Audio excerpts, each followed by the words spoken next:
Hello students, welcome to St. John's online classes. Last video में हम समास के बारे में पढ़ रहे थे। आज हम समास के भेदों के बारे में पढ़ेंगे। समास के 6 भेद होते हैं। नंबर 1 तत्पुरुष समास, नंबर 2 अव्ययी भाव समास, नंबर 3 कर्मधारय समास, नंबर 4 द्विगु समास, नंबर 5 द्वंद्व समास, नंबर 6 बहुव्रीहि समास। आज हम तत्पुरुष समास के बारे में इस वीडियो में पढ़ेंगे। तत्पुरुष समास क्या होता है? इस समास में दूसरा पद यानी कि उत्तर पद अर्थात अंतिम पद, लास्ट पद प्रधान होता है, महत्वपूर्ण होता है। यानी कि इसको हम इस उदाहरण के द्वारा समझेंगे। राजकुमार सख्त बीमार था। राजकुमार एक समस्त पद है। इस पद में समस्त पद राजकुमार का विग्रह किया गया है, राजा का कुमार। इस विग्रह पद में राजा पहला पद और कुम्हार उत्तर पद है। अब प्रश्न होता है कि कौन बीमार था? तो हम कहेंगे कुमार, राजा नहीं कहेंगे, कुमार कहेंगे। तो प्रधान कौन हुआ? कुमार। प्रधान पद हुआ कुमार, उत्तर मिलता है कुमार। तो स्पष्ट है उत्तर पद ही प्रधान है। अन्य कुछ उदाहरण देखते हैं। पॉकेट मार, पॉकेट पूर्व पद, मार उत्तर पद। तो पॉकेट नहीं, उसको मारने वाला जो है वो प्रधान है। तो उत्तर पद मार जो है, मारने वाला, वो प्रधान पद है। अब रामचरितमानस तुलसी कृत है, तुलसी के द्वारा कृत। तो इसमें तुलसी पूर्व पद है और कृत उत्तर पद। तो यहाँ पर कृत पद की प्रधानता है। तत्पुरुष समास में कारक चिन्हों का प्रयोग होता है। कारक जो हम पढ़ते हैं उसके जो चिन्ह होते हैं उनका प्रयोग तत्पुरुष समास में होता है। जब समास किया जाता है या समासिक पद बनाया जाता है तो दोनों पदों के बीच में कारक चिन्हों का लोप हो जाता है, यानी कि वो छिप जाते हैं। उन्हें तत्पुरुष समास कहते हैं। जैसे हम देख रहे हैं राजा का पुत्र, यहाँ पर का विभक्ति जो कारक चिन्ह है ये इसका लोप हो गया। रहा के लिए खर्च या के लिए का लोप हो गया रहा खर्च में। तुलसी द्वारा कृत, यहाँ पर द्वारा विभक्ति दोबारा विभक्ति का लोप हो गया। राजा का महल, यहाँ का विभक्ति का लोप हो गया। धर्म का ग्रंथ, यहाँ पर का विभक्ति का लोप हो गया। जन्म से अंधा, यहाँ से विभक्ति का लोप हो गया। अब तत्पुरुष समास के भेद। वैसे तो 8 भेद होते हैं, कारक 8 होते हैं, लेकिन यहाँ पर विग्रह की वजह से कर्ता और संबोधन 2 भेदों को लुप्त रखा गया है, हटा दिया गया है। पहला है कर्म तत्पुरुष समास, दूसरा करण तत्पुरुष समास, तीसरा संप्रदान तत्पुरुष समास, चौथा अपदान तत्पुरुष समास, पांचवा संबंध तत्पुरुष समास, 6 है अधिकरण तत्पुरुष समास। अब हम इनके भेदों के बारे में जानेंगे। कर्म तत्पुरुष समास क्या होता है? कर्म तत्पुरुष समास में 2 पदों के बीच में कर्म कारक छिपा होता है। कर्म कारक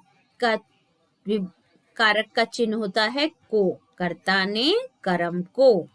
तो को कर्म कारक की विभक्ति कहा जाता है। जहां पर को आता है वहां पर कर्म तत्पुरुष समास होता है, उसे कर्म तत्पुरुष समास कहते हैं। अब ये इसके उदाहरण के द्वारा हम समझेंगे। रथ चालक, रथ को चलाने वाला। माखन चोर, माखन को चुराने वाला। मुंह तोड़, मुंह को तोड़ने वाला। यहाँ पर आप देख रहे हैं को विभक्ति का लोप हो रहा है, को विभक्ति का लोप हो रहा है। और अगर हम इसका समास विग्रह कर रहे हैं तो को विभक्ति हमें दिखाई दे रही है। ओके। नेक्स्ट अब हम देखेंगे नंबर 2, करण तत्पुरुष समास। जहां पर पहले पद में करण कारक का बोध हो वहां पर करण तत्पुरुष समास होता है। करण तत्पुरुष समास की विभक्ति होती है के द्वारा और से, तो वहां पर करण तत्पुरुष समास होगा। यहाँ पर बीच में जो विभक्ति आएगी के द्वारा और से आएगी। स्वरचित, स्व के द्वारा रचित। मन चाहा, मन से चाहा। धनहीन, धन से हीन। तो यहाँ पर कौन सी विभक्ति का लोप हो रहा है? से और के द्वारा, के द्वारा। तो इन दोनों विभक्तियों का यहाँ पर लोप हो रहा है। जहां पर इन दोनों विभक्तियां आए या इनका लोप हो वहां पर करण तत्पुरुष समास होता है। नेक्स्ट है संप्रदान तत्पुरुष समास। इसमें दो पदों के बीच में संप्रदान कारक छिपा होता है। संप्रदान कारक की विभक्ति है के लिए, उससे संप्रदान तत्पुरुष समास कहते हैं जहां पर के लिए आता है। तो जैसे ये उदाहरण के द्वारा देखिए, विद्यालय, विद्यालय, विद्या के लिए आलय। रसोई घर, रसोई के लिए घर। गुरु दक्षिणा, गुरु के लिए दक्षिणा। देशभक्ति, देश के लिए भक्ति। तो इनमें सब में उदाहरणों में आप देख रहे हैं के लिए विभक्ति का लोप हो रहा है, अतः यहाँ पर संप्रदान तत्पुरुष समास है। नंबर 4, अपदान तत्पुरुष समास। इसमें दो पदों के बीच में अपदान कारक का विभक्ति होती है। अपदान कारक की विभक्ति होती है से अलग, यानी कि किसी चीज का दूसरी वस्तु से अलग हो जाना। ठीक है, यहाँ पर जैसे हम एक उदाहरण के द्वारा अलग का मतलब समझते हैं। जैसे पेड़ से पत्ता गिरा।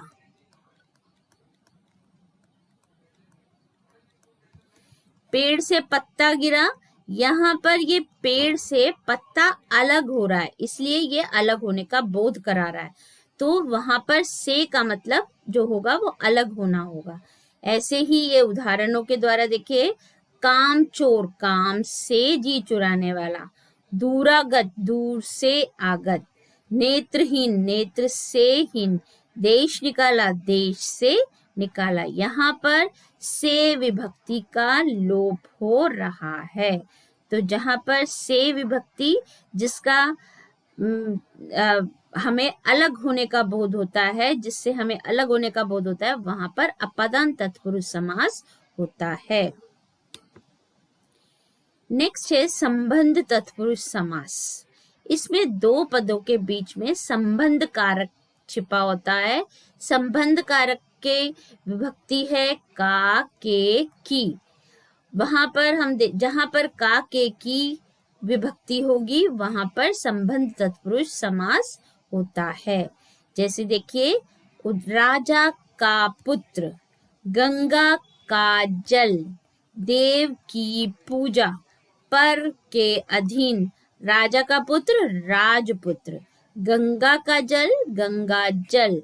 देव की पूजा, देव पूजा। पराधीन, पर के अधीन।